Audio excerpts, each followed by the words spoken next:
ATV Telugu news. ఇవాళ ఉస్మానియా యూనివర్సిటీకి పోయిండు.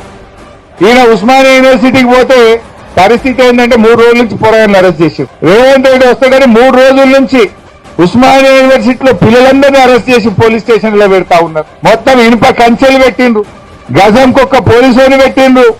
ఇక దానికి ఈయన పోతాడట. నీ గొప్పతనం ఏంది నాయన? గజంకో పోలీసుని పెట్టి ఇనుప కంచెలు పెట్టి పిల్లల్ని అరెస్ట్ చేసి నువ్వేదో యూనివర్సిటీకి పోయి ఉద్ధరిస్తా అని మాట్లాడుతున్నావు. అది కూడా దేనికోసం పోతున్నావు? వెంకట మా సబితక్క పోయి కొబ్బరికాయ కొడితే ఆ బిల్డింగ్ తయారైతే దాన్ని రిబ్బన్ కత్తిరీనికి పోతున్నావు. నువ్వు కొత్తగా ఇచ్చింది లేదు, కొత్తగా కట్టింది లేదు, కొత్తగా మంజూరు చేసింది లేదు. ఆనాడు సబితక్క పైసలు శాంక్షన్ చేసి పోయి కొబ్బరికాయ కొడితే బిల్డింగ్ తయారైతే దాన్ని రిబ్బన్ కత్తిరీనికి పోయిండు రేవంత్ రెడ్డి. ఇక నేనేందో ఉస్మానియాకు ఏమో చేసిందంట. నువ్వు చేసిందే ఉన్నది. బీఆర్ఎస్ కట్టిన దానికి రిబ్బన్ కత్తిరించు కత్తెర జేబులో పెట్టుకొని తిరుగుతున్నావు. అంత మించి ఏమన్నా ఉన్నదా? 7 హైదరాబాద్ ఫ్లైఓవర్లన్నీ కేసీఆర్ కట్టి దానికి పోతాడు రిబ్బన్ కత్తిరిస్తాడు.